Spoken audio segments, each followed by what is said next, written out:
नमस्कार साथियों, मैं अभिषेक आपके अपने परिवार ट्रू एग्ज़ाम में एक बार फिर से स्वागत करता हूं। दोस्तों, आज हम हिंदी शिक्षण शास्त्र के कुछ महत्वपूर्ण प्रश्नों को डिस्कस करेंगे जो कि पिछले सालों में आते रहे हैं। ये 15 नंबर के पूछे जाते हैं आपके सीटेट एग्ज़ाम में। अगर आप ये सभी वीडियोज़ जो कि आज से मैंने सीरीज़ चालू की है देख लेते हैं अच्छे से, तो आपको किसी दूसरी बुक से या किसी दूसरे चैनल पे या फिर किसी बाहर कोचिंग में पढ़ने की ज़रूरत नहीं पड़ेगी। इन सब वीडियोज़ को देखने के बाद में आप प्रैक्टिस सेट सॉल्व कर लीजिएगा। उसके बाद आपको कुछ करने की ज़रूरत नहीं है, सीटेट के लिए इतना काफ़ी है।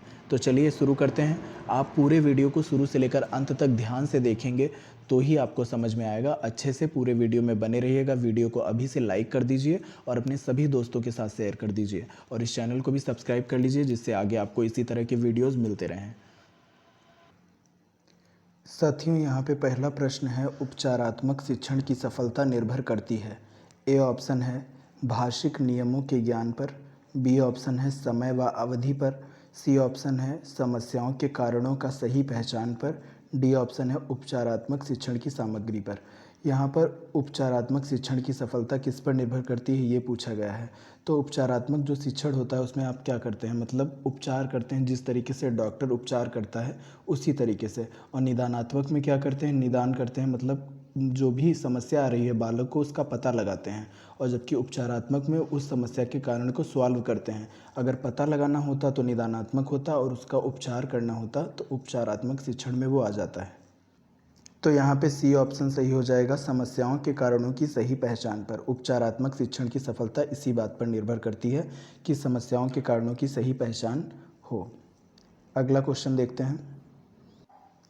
अगला क्वेश्चन है, भाषा शिक्षण में पाठ्य पुस्तक। ए ऑप्शन है एकमात्र संसाधन है, बी ऑप्शन है साध्य है, सी ऑप्शन है साधन है, डी ऑप्शन है आवश्यक है।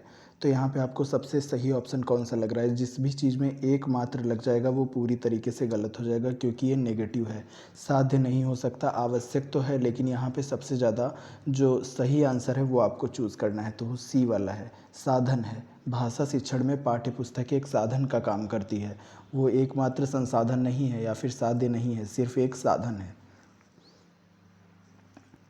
यहाँ पर अगला क्वेश्चन है, हिंदी की कक्षा में प्रायः हिंदीतर भाषी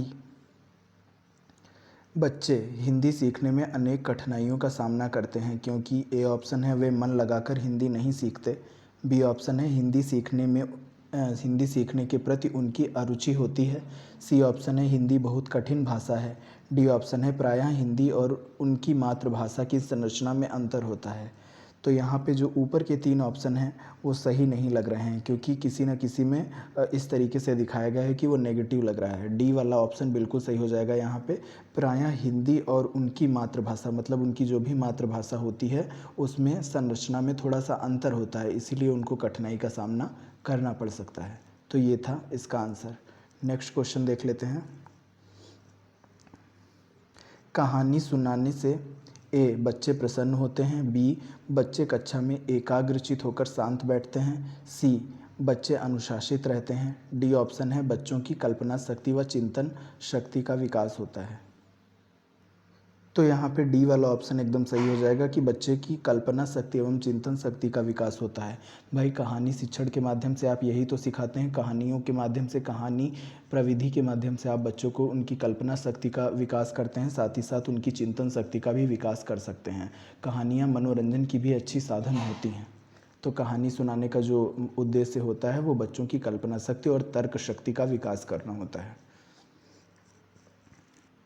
यहाँ पे अगला क्वेश्चन है, बच्चों के लेखन कौशल का मूल्यांकन करने के लिए कौन सी विधि बेहतर हो सकती है? ए ऑप्शन है अपने अनुभवों को लिखना, बी ऑप्शन है श्रुत लेख, सी ऑप्शन है पाठाधारित प्रश्नों के उत्तर लिखाना, डी ऑप्शन है सुंदर लेख का अभ्यास। देखिए, जब भी आप लेखन कौशल की बात करेंगे तो सुंदर लेख से कुछ मतलब नहीं है यहाँ पे। साथ ही साथ यहाँ पर जो पाठों पर आधारित उत्तर हैं वो भी आप नहीं लिखवाएंगे। श्रुत लेख आप बच्चों से नहीं लिखवाएंगे, आपको उनके अनुभवों को लिखवाना है। बच्चे छोटे छोटे होते हैं, आप प्राइमरी के बच्चे की बात करते हैं तो वो क्या अनुभव कर रहा है, उसके क्या विचार हैं, वो आपको लिखवाना है। तो लेखन कौशल में आप यही बताएंगे, ना कि आप उनसे श्रुत लेख लिखवाने लगेंगे या सुंदर अभ्यास कराने लगेंगे या पाठों के प्रश्नों के उत्तर भी उनसे नहीं लिखवाएंगे। ये सब गलत हो जाएंगे। आपको उनके अनुभवों को लिखवाना है, उनके मतलब जो विचार हैं वो उनको अपने आप से वो स्वतंत्र रूप से सोच के जो लिख पाएँ, वही लेखन कौशल का मूल्यांकन करने की सबसे बेहतर विधि हो जाएगी। नेक्स्ट क्वेश्चन, बोलना कौशल में महत्वपूर्ण है। ए ऑप्शन है संदर्भ एवं स्थिति के अनुसार अपनी बात कह सकना, बी ऑप्शन है स्पष्ट एवं शुद्ध उच्चारण, सी ऑप्शन है अलंकारिक भाषा का प्रयोग, डी ऑप्शन है मधुर वाणी। यहाँ पे जो बोलना कौशल है, मतलब जो बच्चे बोलते हैं उसका विकास करने के लिए आप क्या करेंगे, मतलब उनकी मधुर वाणी से तो आपको मतलब नहीं होना चाहिए। छोटे छोटे बच्चे होते हैं तो वो अलंकारों का उपयोग तो नहीं कर पाएंगे। इसके साथ ही स्पष्ट एवं शुद्ध उच्चारण ये जो दिया हुआ है यहाँ पे, अब छोटे छोटे बच्चे होते हैं कई बार अशुद्धि भी कर देते हैं बोलने में, तो वो भी आपको इतना मैटर नहीं रखता। साथ में संदर्भ एवं स्थिति के अनुसार अपनी बात कह सकना, मतलब बोलने का कौशल आप कैसे विकसित करेंगे कि वो अपनी बात अच्छे से कह पाएँ, किसी भी तरीके से कह पाएँ, वो अपनी बात को आपके सामने रख पाएँ, आपसे प्रश्न पूछ पाएँ, इस तरीके से उनका बोलने का कौशल विकसित हो पाएगा।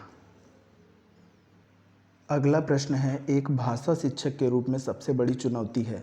ए ऑप्शन है बच्चों को भाषा सीखने के महत्व से परिचित कराना, बी ऑप्शन है बच्चे की भाषा को संचार साधनों के प्रभाव से मुक्त रखना, सी ऑप्शन है भाषा संसाधनों का अभाव है, डी ऑप्शन है बहुभाषिक कक्षा के शिक्षण के लिए उचित रणनीतियाँ तय करना। आपको भाषा शिक्षक के रूप में जब भी आए तो आपको आंख मूंद कर बहुभाषिक देखना है। ये वर्ड जहाँ भी आ जाए बहुत पॉजिटिव होता है। आपको दूसरे वर्ड्स मतलब ऑप्शंस की तरफ देखना ही नहीं है। बहुभाषिक मतलब आपको बहुभाषिक कक्षा के शिक्षण के लिए जो रणनीति तैयार करनी है वो वाला ऑप्शन ज़रूर सही हो जाएगा। आपको आगे का भी नहीं देखना है, बहुभाषिक हो उसे ही टिक कर दीजिए, वही सबसे ज़्यादा सही होगा। आप ज़्यादा से ज़्यादा भाषाओं को अपनाकर पढ़ाने की कोशिश करेंगे, बच्चे की मातृभाषा में ही सिखाने की कोशिश करेंगे, तो बहुभाषिक कक्षा हमेशा सही होगा। क्वेश्चन अगला है, एक समावेशी कक्षा में कौन सा कथन भाषा शिक्षण के सिद्धांतों के प्रतिकूल है। इसके ऑप्शंस देख लेते हैं। समावेशी कक्षा की बात की जा रही है, आपसे पूछा गया है कि भाषा विकास के प्रतिकूल होगा, यानी कि नेगेटिव लग रहा है। तो यहाँ पे ऑप्शंस देख लेते हैं। बच्चे परिवेश से प्राप्त भाषा को ग्रहण करते हुए भाषा प्रयोग के नियम बना सकते हैं, सही बात है। बी ऑप्शन है भाषा परिवेश में रहकर अर्जित की जाती है। जी हाँ, जैसे परिवेश में रहेंगे उसी हिसाब से वो भाषा का अर्जन कर लेंगे, उसके लिए वो कुछ सीखेंगे नहीं, वो देख के उसको उतार लेंगे। प्रिंट समृद्ध माहौल भाषा सिखाने में सहायक होता है, जी हाँ बिल्कुल सही बात है। डी ऑप्शन है व्याकरण के नियम सिखाने से बच्चों का भाषा विकास शीघ्रता से होगा। इतने छोटे बच्चे हैं तो वो कहाँ से व्याकरण सीख पाएंगे, तो डी वाला ऑप्शन है ये बिल्कुल गलत है। लेकिन यहाँ पे सही हो जाएगा। क्यों सही हो जाएगा, क्योंकि प्रतिकूल की बात की गई थी। अनुकूल की बात की जाती तो ऊपर के ऑप्शन सही थे, लेकिन यहाँ पे प्रतिकूल की बात की गई है। तो व्याकरण के नियम सिखाना बिल्कुल भाषा विकास शीघ्रता से होगा, ऐसा नहीं हो सकता, ये प्रतिकूल होगा। तो डी ऑप्शन सही है। आपको क्वेश्चन ध्यान से पढ़ना है। अगर क्वेश्चन में नहीं दिया हुआ है और कोई ऐसा वर्ड दिया हुआ है जो नेगेटिव है तो आपको उसी हिसाब से ऑप्शन सेलेक्ट करना है। अगला क्वेश्चन है, एक बहुसांस्कृतिक कक्षा में आप एक भाषा शिक्षक के रूप में किस बात को अधिक महत्व देंगे। ए ऑप्शन है पाठ्य पुस्तक के प्रत्येक पाठ को भली भांति समझाएंगे, बी ऑप्शन है बच्चों को व्याकरण सिखाएंगे, सी ऑप्शन है स्वयं शुद्ध भाषा का प्रयोग करेंगे, डी ऑप्शन है बच्चों को भाषा प्रयोग के अधिक से अधिक अवसर देंगे। जैसे मैंने आपको अभी एक पहले बहुभाषी वाला बताया था, उसी तरीके से अधिक अवसर, ये वर्ड आपको कहीं भी दिखा मिल जाए आपको आंख मूंद कर उसी पे टिक कर देना है। बच्चों को आपको अधिक से अधिक अवसर देना है जिससे वे सीख पाएँ। बाकी के ऑप्शंस अपने आप ही रॉन्ग हो जाते हैं, आपको यही टिक कर देना है, आंख मूंद के अधिक से अधिक अवसर देना है आपको बच्चों को सीखने के लिए। मैंने एक वीडियो बनाया था, उसमें मैंने यही सब टैग वर्ड्स बताएं कि आपको क्या क्या देख के क्या कर देना है। आप इस चैनल पे जाके उस वीडियो को ज़रूर देख लीजिए, वो पूरा पेडागॉजी के लिए ही है। आपकी शिक्षण शास्त्र बहुत मजबूत हो जाएगी उस एक वीडियो से ही। उस वीडियो को जाकर ज़रूर देखिएगा, उसमें मैंने यही सब बताया कि कौन से वर्ड पॉजिटिव होते हैं, कौन से नेगेटिव होते हैं। जैसे आपका अधिक से अधिक अवसर देना, ये पॉजिटिव वर्ड हो गया। ये सब टैग वर्ड्स मैंने उसमें बता रखे हैं, जाके देख लीजिएगा। नेक्स्ट क्वेश्चन देखते हैं। प्राथमिक स्तर पर कौन सा भाषा शिक्षण का उद्देश्य नहीं है। ए ऑप्शन है स्पष्टतः एवं आत्मविश्वास के साथ अपनी बात कहना, यहाँ पे नहीं की बात हो रही है, ये याद रखिएगा। बी ऑप्शन है वर्णमाला को क्रम से कंठस्थ करना, सी ऑप्शन है ध्वनि संकेत चिन्ह का संबंध बनाना, डी ऑप्शन है विभिन्न संदर्भों में भाषा का प्रभावी प्रयोग करना। तो यहाँ पे कौन सा ऑप्शन मतलब भाषा शिक्षण का कौन सा उद्देश्य नहीं हो जाएगा, तो बी वाला ऑप्शन यहाँ पे गलत है, तो इसी पे टिक करेंगे। वर्णमाला जो है वो हमको क्रम से कंठस्थ नहीं करानी है, ये वर्ड नेगेटिव होता है। आपको कहीं भी कंठस्थ दिख जाए तो वाला ऑप्शन पहले ही गलत हो जाता है। कंठस्थ आपको कुछ कराना ही नहीं है, बच्चों को खुले माहौल में सिखाना है एकदम अच्छे से, वो अपने आप से सीखेंगे, उनको खुला छोड़ देना है, उनको रटाना नहीं है, ना ही आपको बुक से कुछ उतरवाना है, ना ही श्याम पट पर कार्य करवाना है, उनको कुछ भी कंठस्थ नहीं करवाना है। खासकर वर्णमाला जो है इसको आप क्रम से नहीं पढ़ाएंगे, छोटा बड़ा छोटी, बस उनको वर्णमाला आती हो ये मैटर करता है, ये नहीं कि छोटा बड़ा छोटी वो सब क्रम से याद करें, क्योंकि जब आप शब्द बनाएंगे बच्चों को तो उसमें क्रम से नहीं आती है, तो क्रम से रटवाना कंठस्थ करवाना कोई ज़रूरी नहीं है। उम्मीद है आपको क्लास पसंद आ रही होगी। इस वीडियो को लाइक भी करते चलें और शेयर भी कर दें, जिससे मेरा भी मनोबल बढ़े और आपके लिए और अच्छे अच्छे क्वेश्चंस ला सकूं। ये सब पहले पूछे हुए क्वेश्चंस हैं, आपको इसी तरीके के सीटेट में देखने को मिलेंगे, तो अच्छे से हम प्रैक्टिस करेंगे और भी आगे लाएंगे। लेकिन आपके ज़्यादा से ज़्यादा लाइक ये मैटर करते हैं कि मेरा काम अच्छा है या नहीं, तो मैं आगे आपके लिए ला पाऊँ। ज़रूर लाइक कीजिएगा वीडियो को और शेयर भी कीजिएगा दोस्तों के साथ। अगला क्वेश्चन है, गृह कार्य के बारे में कौन सा कथन उचित है। यहाँ पे उचित पूछा गया है, कौन सा सबसे ज़्यादा सही है गृह कार्य के बारे में। गृह कार्य अभिभावकों को व्यस्त रखने का उत्तम साधन है। आपको पहले ही नेगेटिव दिख रहा है। बच्चों की क्षमताओं स्तर के अनुसार गृह कार्य दिया जाना चाहिए, थोड़ा सही लग रहा है। सी ऑप्शन, गृह कार्य कक्षा में किए गए कार्य का अभ्यास मात्र है। मात्र लगा हो या केवल लगा हो, एक मात्र लिखा हो, वो पहले ही नेगेटिव हो जाता है। गृह कार्य देना अति आवश्यक है, यहाँ पे बल दिया जा रहा है किसी चीज़ पे, अति लगा हो केवल लगा हो तो वो भी गलत हो जाता है। तो यहाँ पे बी वाला ऑप्शन सही हो जाएगा, बच्चों की क्षमताओं स्तर के अनुसार गृह कार्य दिया जाना चाहिए। आपको देखना है कि बच्चा कितना कैपेबल है, वो कितना कर सकता है। ये नहीं कि उसको 10 पेज लिखने के लिए दे दिया कि 10 पेज ABCD लिख के लाइए, 10 पेज छोटा बड़ा लिख के आइए लाइए, वो लिख पा रहा है या नहीं ये सब भी आपको ध्यान रखना है। तो कितना काम कर पा रहा है बस इतना ही ध्यान रखना है। तो यहाँ पे बी वाला ऑप्शन सही हो जाएगा, बच्चों की क्षमताओं और स्तर के अनुसार गृह कार्य देना है। अगला क्वेश्चन है, भाषा के अभिव्यक्तात्मक कौशल हैं। अभिव्यक्तात्मक मतलब होता है बयां करना, जैसे आप उसको बयां कर पाएँ या फिर संप्रेषण जिस टाइप से कह सकते हैं, आप उसको बता पाएँ इस तरीके से। तो पहला ऑप्शन है सुनना बोलना, दूसरा ऑप्शन है बोलना लिखना, तीसरा ऑप्शन है पढ़ना लिखना, चौथा ऑप्शन है सुनना पढ़ना।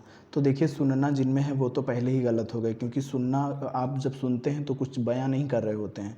इसके अलावा पढ़ना लिखना, पढ़ रहे होते हैं तब भी आप किसी को बता नहीं रहे होते हैं। जो बी वाला ऑप्शन है वो सही हो जाएगा, लिखना और बोलना, मतलब बोल के आप बयां कर सकते हैं, इसके अलावा आप लिख के अपनी बात किसी को बता सकते हैं।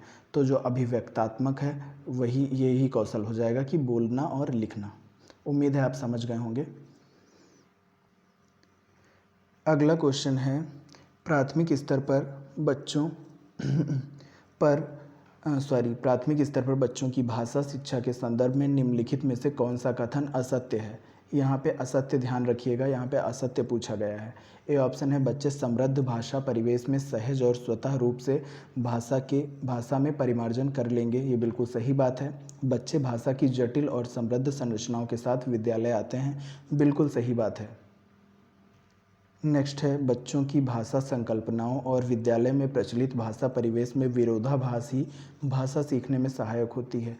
ये थोड़ा सही नहीं लग रहा है। डी ऑप्शन है, सुधार के नाम पर की जाने वाली टिप्पणियां व निरर्थक अभ्यास से बच्चों में अरुचि उत्पन्न होती है। ऐसा कुछ नहीं है। तो यहाँ पे सी वाला ऑप्शन ये असत्य हो जाएगा, बच्चों की भाषा संकल्पनाओं और विद्यालय में प्रचलित भाषा परिवेश में विरोधाभासी भाषा सीखने में सहायक होता है। ये बिल्कुल गलत है। अगला क्वेश्चन देख लेते हैं,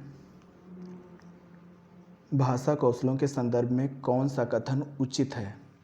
ए, विद्यालय में केवल पढ़ना लिखना कौशलों पर ही बल देना चाहिए। बी, बच्चे केवल सुनना बोलना पढ़ना लिखना कौशल क्रम से ही सीखते हैं। सी, भाषा के चारों कौशल परस्पर अंतः संबंधित हैं। डी, भाषा कौशलों के विकास में अभ्यास की अपेक्षा भाषिक नियमों का ज्ञान जरूरी है। यहाँ पे सी वाला सही हो जाएगा, भाषा के चारों कौशल परस्पर अंतः संबंधित हैं। LSRW आप इंग्लिश में बोलते हैं, listening speaking writing reading. LSRW आपका होता है LSRW मतलब लिसनिंग, स्पीकिंग, रीडिंग, राइटिंग। ये चारों होते हैं सुनना, बोलना, पढ़ना, लिखना। ये कौशल जो हैं ये परस्पर अंतः संबंधित हैं, एक दूसरे से जुड़े हुए हैं। तो सी वाला ऑप्शन यहाँ पे सही हो जाएगा। उम्मीद है आपको समझ में आ रहा होगा। वीडियो को लाइक करते चलें दोस्तों, जिससे मैं आगे आपके लिए और अच्छे अच्छे वीडियोज़ ला सकूँ और सीटेट में आप बहुत अच्छा स्कोर कर पाएँ। दोस्तों आज का ये लास्ट क्वेश्चन है। यहाँ पे पाठ में दिए गए चित्रों का क्या उद्देश्य होता है। आपने देखा होगा छोटे छोटे बच्चे होते हैं, उनकी किताबों में स्टोरी लिखी होती है या कुछ भी लिखा रहता है, कविताएं दी होती हैं, तो उनके बगल में चित्र बना देते हैं, बहुत ही अच्छे अच्छे चित्र बना देते हैं। तो उनका क्या उद्देश्य है ये आपको बताना है। ए ऑप्शन है चित्रों से पाठ्य पुस्तक आकर्षक बनती है। बी ऑप्शन है चित्र पाठ की शोभा बढ़ाते हैं। सी ऑप्शन है पाठ्य पुस्तक से चित्र देने का प्रचलन है। डी ऑप्शन है चित्र अमूर्त संकल्पनाओं में को समझने में सहायता करते हैं। तो यहाँ पे डी वाला ऑप्शन सही हो जाएगा। ये क्यों सही हुआ है? अमूर्त संकल्पनाएं क्या होती हैं? अमूर्त मतलब जो आपके सामने नहीं है। अब जैसे छोटे बच्चे हैं, हम लोग तो बड़े हो गए हैं, हम सब समझ सकते हैं, लेकिन छोटे बच्चे होते हैं, उनको कोई कहानी लिख के दिखाई गई है या कुछ भी, तो वो उसे कैसे समझेंगे? जैसे शेर या फिर किसी जंगल की कहानी है, तो वो अपने दिमाग में उसकी कल्पना इतनी ज़्यादा अच्छे से नहीं कर सकते हैं। तो किनारे ही चित्र बना दिया जाएगा, जंगल का पेड़ लगे हैं, पास में शेर बैठा है, तो वो अमूर्त संकल्पना है, मतलब जो सामने नहीं है, तो उसको वो चित्र के माध्यम से अच्छे से समझ पाएंगे। इसलिए यही उद्देश्य होता है चित्रों को देने का। दोस्तों उम्मीद करता हूँ ये वीडियो आपको बहुत पसंद आया होगा। प्लीज़ इस वीडियो को लाइक कीजिएगा और अपने दोस्तों के साथ शेयर कीजिएगा और इस वीडियो को चारों तरफ फैला दीजिए, जिससे सभी को इससे फ़ायदा मिल सके। इस चैनल को सब्सक्राइब करके रखिए। आगे आपसे मिलते हैं दूसरे वीडियो में। धन्यवाद देखने के लिए।